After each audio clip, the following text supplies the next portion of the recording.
दोस्तों, जय हिंद, वंदे मातरम। हम आपसे भी आशा करते हैं कि आप भी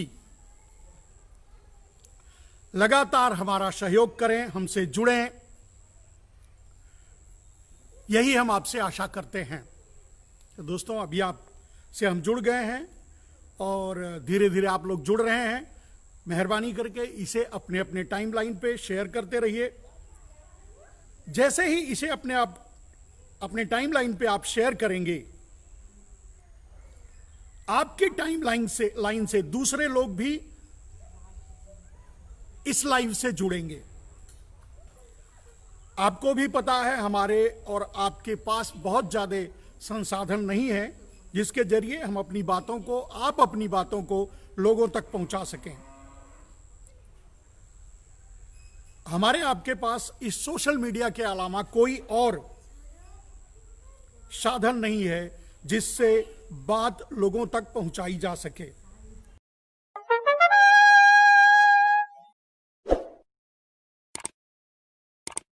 मोदी का मनी जिहाद, और इस मोदी के मनी जिहाद में हम आपसे वो बहुत बातें बताने की कोशिश करेंगे, वो बातें आप तक पहुंचाने की कोशिश करेंगे। आज का जो विषय हम आप लोगों के सामने रखेंगे वो है किसानों का आंदोलन। किसान आंदोलन कर रहे हैं मोदी के बिल के खिलाफ। मोदी के बिल के खिलाफ किसान आंदोलन पर हैं और हमें और आपको भी आंदोलन का साथ देना चाहिए, किसानों का साथ देना चाहिए। दोस्तों, किसान बिल के जरिए उनकी जमीनों को अडानी अंबानी के हवाले करने की साजिश का विरोध करने के लिए दिल्ली आ रहे किसानों के दमन से मोदी के मनी जिहाद की सफलता सुनिश्चित की जा रही है। देश के हिजड़ों की खामोशी डलहौजी काल के समान है। दोस्तों, अगर आप किसानों का साथ नहीं दे रहे हैं, जो किसान आज आंदोलन कर रहे हैं किसान बिल के विरोध में, मोदी के किसान बिल के विरोध में जो किसान आंदोलन कर रहे हैं, अगर आप उनका साथ नहीं दे रहे हैं, उनके आवाज से आवाज नहीं मिला रहे हैं, अगर उनका समर्थन आप नहीं कर रहे हैं, तो आपको मैं क्या कहूं, मेरे पास शब्द नहीं है। लेकिन याद जरूर आती है डलहौजी के जमाने की, जब अंग्रेजों की सत्ता थी। डलहौजी ने एक काले कानून को पास किया। डलहौजी ने लोगों की जमीनें छीनने की कोशिश की।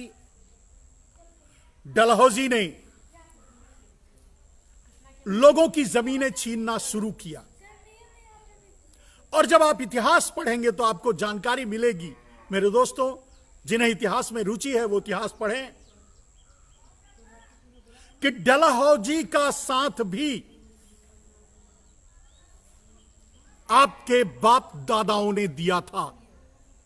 डलहौजी के साथ भी आपके बाप दादाओं ने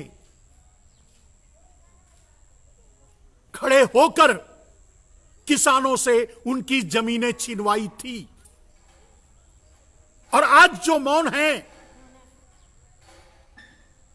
वो डलहौजी की नाजायज औलादें हैं। आज जो मौन है, आज जो किसानों का समर्थन नहीं कर रहे हैं, आज जो किसानों के साथ नहीं खड़े हैं, वो अंग्रेजों की औलादें हैं, अंग्रेजों की नाजायज औलादें हैं। आपको भी पता होगा, आप इतिहास पढ़ लीजिए। दुनिया भर की, पूरे भारत में अंग्रेजों ने माताओं और बहनों का बलात्कार करके उन्हें रखैल बनाकर रख लिया था। लेकिन जाते समय जब अंग्रेज गए तो उन अपने साथ यहां की उन रखेलों को लेकर नहीं गए थे।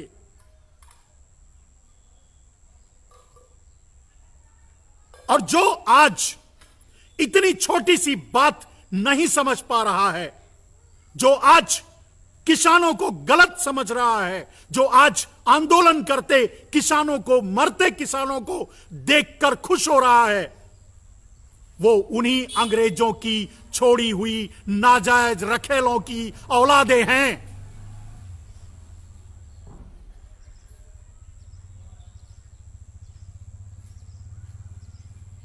दोस्तों,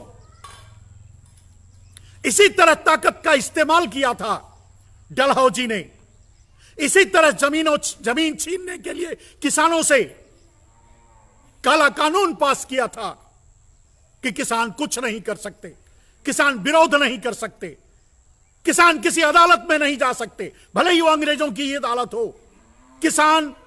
किसानों की सुनवाई कहीं नहीं होगी और किसानों से उनकी जमीन छीन ली जाएगी। अगर राजीव भाई के व्याख्यान में आप देखेंगे तो आपको हजारों बार राजीव भाई ये कहते सुनाई देंगे, ये कहते हुए, बताते हुए आप लोगों को कि डलहौजी एक ऐसा खतरनाक अंग्रेज था जिसने सबसे ज्यादा भारत में किसानों से उनकी जमीनें छीनी थी। और आज नरेंद्र मोदी किसानों से उनकी जमीन छीनने के लिए, किसानों को उनकी जमीनों से अलग करने के लिए ही ये 3 कानून लेके आए हैं, जिसका विरोध हरियाणा, पंजाब और उत्तर प्रदेश के किसान कर रहे हैं। हमको और आपको, अगर हम और आप इंसान हैं तो हमें और आपको उनके समर्थन में खड़ा होना चाहिए, उनका समर्थन करना चाहिए। दोस्तों, पूंजीवाद से बड़ा कोई आतंकवाद नहीं होता और एक पूंजीवादी से बड़ा, एक पूंजीपति से बड़ा कोई आतंकवादी नहीं होता। और पूंजीपतियों के साथ खड़ा, चाहे वो प्रधानमंत्री ही क्यों न हो, वो भी आतंकवादी है। और जब इतिहास को देखेंगे, भारत के ही इतिहास को, 1947 के बाद के इतिहास को ही देखेंगे, तो किसी भी आतंकवादी घटना या जितनी भी आतंकवादी घटनाएं आज तक भारत में हुई हैं, उनसे 1000 गुना ज्यादा किसानों ने आत्महत्या की है। दोस्तों, अगर एक साल में पूरे एक साल में 100, 200, 500 आतंकवादी घटनाएं होती हैं, तो उसमें 500 या 1000 आदमी मरते होंगे। लेकिन लाखों किसान हर साल आत्महत्या कर रहे हैं। वो जानते हैं कैसे? वो शिकार हो रहे हैं पूंजीवादी आतंकवाद का, आतंकवादी पूंजीपति का। वो शिकार हो रहे हैं भारतीय राजनीति में पल रहे दलालों का। वो शिकार हो रहे हैं पूंजीपतियों के आतंक का। और इसको आप समझिए, मैं आपको सिलसिलेवार समझाने की कोशिश करूंगा। पहले आज के विषय को देखिए। किसान पंजाब, हरियाणा, उत्तर प्रदेश, कर्नाटक या और भी तेलंगाना, बहुत से प्रदेशों के किसान आंदोलन कर रहे हैं। किसान अपनी सरकार से, नरेंद्र मोदी से यह चाहते हैं कि यह किसान बिल वापस हो। वो किसान बिल को अच्छा नहीं समझते।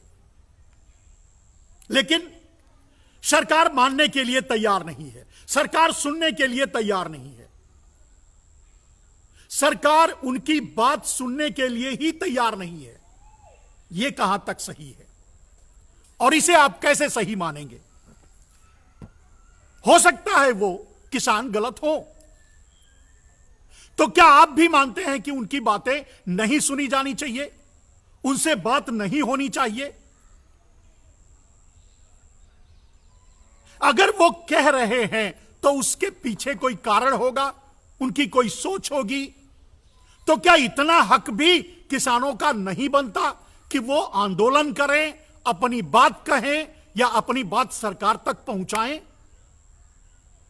और दूसरी बात, और अगर वो आंदोलन करना चाहते हैं, अगर आंदोलन के लिए दिल्ली आना चाहते हैं, तो क्या इस ठंडी के मौसम में, इस सर्द मौसम में जहां आदमी ठिठुर कर मर रहा है, किसानों पर पानी की बौछार की जा रही है, हम समझते हैं वो किसी गोली की बौछार से भी ज्यादा घातक है, तो क्या यह अन्याय नहीं है? और उस पानी की बौछार से किसान मर जा रहा है, फिर भी ये इस देश की सरकार सुनने के लिए तैयार नहीं है, तो क्या यह अन्याय नहीं है? क्या इसे आप पूंजी आतंकवाद की संज्ञा नहीं देंगे? क्या इसे आप मोदी के मनी जिहाद की संज्ञा नहीं देंगे? मेरे दोस्तों, आप समझने की कोशिश कीजिए। आज मैं हिंदुओं से यह बात कह रहा हूं और सभी देशवासियों से बात कह रहा हूं, आज आप गौ रक्षा के लिए लड़ रहे हैं, ठीक है, गौ की रक्षा करना चाहते हैं, बहुत सही बात है। लेकिन देश में ऐसी परिस्थितियां बना दी गई हैं, ऐसी व्यवस्था बना दी गई है कि गौ की कोई जरूरत ही नहीं रही है, गौवंश की कोई जरूरत ही नहीं रही है। जैसे पहले गाय जब बछड़े को पैदा करती थी तो वो बछड़े आपके खेतों में हल जोता करते थे। आज आपका खेत ट्रैक्टर जोतता है, यानी मशीन जुताई करता है, तो उन बछड़ों की जरूरत नहीं रही। आज अगर गौवंश की रक्षा करने की कोशिश करोगे और करना चाहोगे, किसान करना भी चाहें, तो गौवंश की रक्षा नहीं कर पा रहे हैं। और उस गौवंश के साथ क्या कर रहे हैं? यह बहुत बड़ी बात मैं बता रहा हूं मेरे दोस्तों, यह आपके जीवन से जुड़ी हुई बातें हैं। आप मारे जाने वाले हो, आपकी हत्या की जा रही है, आपकी हत्या की जाने वाली है, इस रहस्य को मैं बता रहा हूं आपसे। तो उस गोवंश को आप क्या कर रहे हो? क्योंकि वो बोझ है आपके लिए, इसलिए उस गोवंश को आप छोड़ दे रहे हो। जो किसान हैं वो बड़ी बारीकी से इस बात को समझते होंगे। तो ले जाकर के एक गांव के लोग दूसरे गांव के क्षेत्र में या कहीं सड़क पे या कहीं लावारिस उस गोवंश को छोड़ दे रहे हैं, क्योंकि गाय की तो जरूरत है, चलो गाय दूध देती है, लेकिन जो गाय दूध नहीं देती उसको, और जो बछड़ा अब प्रयोग में नहीं आता, जो गोवंश प्रयोग में नहीं आता, उसकी जरूरत नहीं रही, तो उसे लोग छोड़ दे रहे हैं। और जानते हैं, वो आवारा पशु बन करके किसी आवारा जगह पे रह रहे हैं या मर रहे हैं या मारे जा रहे हैं। इस तरह गोवंश का नाश हो रहा है। आप तालियां बजा सकते हैं, आप तालियां मेरे दोस्तों इसलिए बजा सकते हैं क्योंकि आपको भी इसी गोवंश की तरह आपकी भी जरूरत इस देश के पूंजीपति और सरकार को नहीं है, और इसीलिए आपको मारने की साजिश रची गई है, आपको मारने की साजिश रची जा रही है। कैसे? आपको बताता हूं मेरे दोस्तों। फैक्ट्रियों में उत्पादन के लिए मजदूरों की जरूरत होती थी। पहले क्या हुआ कि लोग अपनी किसानी छोड़ करके, गांव छोड़ करके, अपना घर छोड़ करके पलायन किए, शहरों में गए, मजदूर बने, उन्हें मजदूरी मिली, वहां वो कमाए और कमा करके गांव में भेजते थे, अपना गांव चलाते थे, अपना परिवार चलाते थे। लेकिन अब फैक्ट्रियों में जहां सामान बनता है वहां मशीनें लग गई हैं। तो जहां 4000 मजदूर काम करते थे वहां 4 मशीनें काम कर रही हैं, और उस 4 मशीनों को ऑपरेट करने के लिए 10 से 12 आदमी काम कर रहे हैं। तो अब उन 4000 लोगों की जरूरत मशीनों को, यानी उद्योगपतियों को, यानी पूंजीपतियों को नहीं रही। इसलिए वो आपको आवारा छोड़ दिए, इसलिए आपको अपने कामों से निकाल दिए, इसलिए आपको बेरोजगार कर दिए। और एक पूंजीपति बेरोजगार कर रहा है, कौन सा क्या कर रहा है? जबकि आपकी सरकार खुद आपको आवारा पशु समझ करके, आपको बेकार समझ करके कामों से निकाल रही है। रेलवे से लेकर के, शिक्षा से लेकर के, व्यवस्था से लेकर के, बिजली से लेकर के, पानी से जहां भी जिस व्यवस्था में भी इंसानों की जरूरतें थी, अब सरकार कहीं भी रोजगार नहीं दे रही है, आपको अपॉइंट नहीं कर रही है, सरकारी नौकरी नहीं दे रही है। यानी आपको उसी आवारा पशु, उसी गैर जरूरी पशु की तरह अपने अपने संस्थानों से निकाल करके छोड़ दिया है। ध्यान से सुनिएगा इसको। बहुत कम लोग यह आपको बताने की हिम्मत करेंगे मेरे दोस्तों, और बहुत कम लोग इस पर बहस करेंगे। आपको इस पर किसी मीडिया में बहस नहीं मिलेगी, लेकिन यह सत्य है। आपको मारने की तैयारी है पूंजीपतियों के द्वारा। और यह बात अगर साल भर से पहले के मेरे लाइव में आप सुनेंगे, मैं ये बात कई बार कह चुका हूं कि पूंजीपति अब आम आदमी को जान से मार देना चाहते हैं आबादी कम करने के लिए। क्योंकि अब आप इस धरती पर बोझ बन चुके हो, क्योंकि आप मजदूर हो, क्योंकि आप अप्रवासी मजदूर हो, क्योंकि आप पूंजीपतियों के लिए अब बेकार हो चुके हो, क्योंकि आपकी जगह अब पूंजीपतियों के मिलों में, फैक्ट्रियों में मशीनों ने ले रखी है। अब समझ गए? तो मिलों और फैक्ट्रियों में जब मशीनों ने आपकी जगह ले ली तो आप मजदूरी से हाथ धो बैठे, आप बेरोजगार हो गए, आप बेकार हो गए। तो आप जिंदा क्यों रहोगे? आपको यह व्यवस्था, पूंजीवादी यह व्यवस्था आपको जिंदा क्यों रखेगी? और आपके जीने मरने से इस पूंजी व्यवस्था को क्या फायदा है? कोई फायदा नहीं। तो आपको मरने के लिए छोड़ दिया जाएगा, आपको मरने के लिए छोड़ दिया गया है। और कोरोना भी उसी साजिश का हिस्सा है। आज कोरोना वायरस से लोग मर रहे हैं और पूरी दुनिया में लोग मर रहे हैं। मेरे दोस्तों, यह समस्या सिर्फ भारत की नहीं है, यह समस्या पूरी दुनिया की है। दुनिया में बेरोजगार लोग हैं, दुनिया में बेकार लोग हैं, और दुनिया में इंसानों की जगह मशीनों ने ले रखी है। तो दुनिया में पूंजीपतियों को अब मशीनों की जरूरत है, इंसानों की नहीं जरूरत है। इसलिए इंसानों को मार दिया जाए, यह आदेश पूंजीपतियों का है। अब आप बताइए मेरे दोस्तों, पूंजीवाद से बड़ा आतंकवाद कौन होगा? क्या होगा? और एक पूंजीवादी से बड़ा आतंकवादी कौन होगा? अगर इतनी छोटी सी बात आपके समझ में नहीं आ रही तो आप यूं भी मरने के लिए छोड़ छोड़ दिए गए हैं, मरने के लिए तैयार रहिए अपने बाल बच्चों के साथ। आज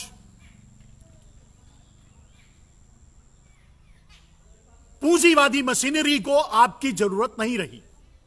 जैसे किसानों को एक दिन पशुओं की जरूरत नहीं रही और उन्हें आवारा बना करके छोड़ दिया, उनसे मुंह मोड़ लिया, उन्हें दूसरे गांव में हकाल दिया या उन्हें मरने के लिए छोड़ दिया, उसी तरह से पूंजीवाद को अब आपकी जरूरत नहीं रही। तो आपको मरने के लिए छोड़ दिया गया, मरने के लिए हकाल दिया गया, मरने के लिए निकाल दिया गया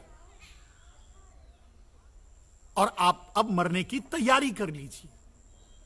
मेरे दोस्तों, अब आपके जीने मरने से इस पूंजीवादी व्यवस्था पर कोई असर नहीं पड़ेगा और आपका मरना ही ठीक है, मरना ही जरूरी है इस पूंजीवादी व्यवस्था को। इसलिए मैंने कहा कि जब मजदूरों की जरूरत नहीं रही पूंजीपतियों को, तो आपको मरने के लिए छोड़ दिया गया। यह पूरी साजिश करके, पूरी साजिश के तहत, आपको मारने की पूरी साजिश के तहत कोरोना वायरस का षड्यंत्र रचा गया है और आपको मारा जा रहा है। आप मर भी रहे हो। फिर भी भले ही वोट आप अपनी नादानी वश, आपकी नासमझी बस नरेंद्र मोदी को वोट दे रहे हो, लेकिन आपको मारा जा रहा है साजिश करके कोरोना के जरिए। और भी तरीके अपनाए जाएंगे आपको खत्म करने के लिए, आपको मारने के लिए। अभी तो फैक्ट्रियों में आपकी जगह मशीनों ने ले रखी है। लोग बेरोजगार हो रहे थे, बेरोजगारी एक समस्या बन रही थी और उसी का निदान है आप लोग को मार देने की साजिश, क्योंकि अब आपकी जरूरत पूंजीवादी व्यवस्था को नहीं है। जिस तरह से आपने ट्रैक्टर के आने के बाद अपने पशुओं को आवारा बना करके छोड़ दिया, मरने के लिए छोड़ दिया, मरने के लिए हकाल दिया, उसी तरह से बड़ी मशीनों के आ जाने के बाद पूंजीवादी व्यवस्था में पूंजीपति अपनी फैक्ट्रियों से आपको हकाल दिया, आपको निकाल दिया, आपको मरने के लिए छोड़ दिया गया। अब समझने की बात यह है दोस्तों कि अगर आपको निकाल करके भगा दिया जाता, आपको निकाल करके हकाल दिया जाता, तो आप आंदोलन करते, तब आप नारे लगाते, तब आप धरना प्रदर्शन करते कि हमारी मजदूरी जा रही है। तब लेबर लॉ भी था, अब नरेंद्र मोदी ने लेबर लॉ भी खत्म कर दिया। इसीलिए तो करते, आप उस व्यवस्था से टकराते, उस व्यवस्था से लड़ते, आप उस अपने मिल मालिक, फैक्ट्री मालिक से लड़ाई करते कि हमारी मजदूरी आप कैसे ले सकते हो, हम मजदूरी करेंगे, हमारी नौकरी आप कैसे खा सकते हो। लेकिन कोरोना के बहाने से आपको बेरोजगार कर दिया गया, आपको भगा दिया गया। भगा नहीं दिया गया, आप भाग ही आए। कितनी बड़ी साजिश और खतरनाक साजिश रची नरेंद्र मोदी ने, अंतरराष्ट्रीय पूंजीपतियों ने, जिसके साथ नरेंद्र मोदी भी मिले हुए हैं। आपको भगाना नहीं पड़ा, आप खुद ही भाग के आ गए, आप खुद ही अपनी जान बचा के भाग लिए। अब आप सोचिए, मेरा तर्क समझिए, मेरी बात को समझिए। अगर आप को निकाला गया होता फैक्ट्रियों से, मिलों से, तो आप आंदोलन करते, लेकिन आप आंदोलन नहीं करोगे क्योंकि कोरोना वायरस की साजिश के तहत आपको निकाला गया है। आपको निकालने के लिए, आपको भगाने के लिए ही कोरोना वायरस की साजिश रची गई, आपको भगा दिया गया। और आप अब ये नहीं कहोगे कि मिल मालिकों ने, मजदूरों, फैक्ट्री मालिकों ने, पूंजीपतियों ने हमको हमारी नौकरी छीन ली, हमें भगा दिया, नरेंद्र मोदी ने हमारी नौकरी छीन ली, हमको भगा दिया, या नरेंद्र मोदी के दोस्तों अडानी अंबानी ने हमारी नौकरी छीन ली, हमको भगा दिया। अब आप ये नहीं कहोगे, आप कहोगे कोरोना ने हमारी नौकरी छीन ली, आप घर आ गए। अब जाके देखिए आपको नौकरी मिलेगी, नहीं मिलेगी, क्योंकि आपकी जगह ने मशीनों ने ले रखा था, लेना शुरू कर दिया था और ले रखा है। अब आपकी जरूरत नहीं है, आपकी जरूरत नहीं है, इसके लिए अब आपको मारने की प्लानिंग चल रही है, आपको मार दिया जाए, यह योजना है।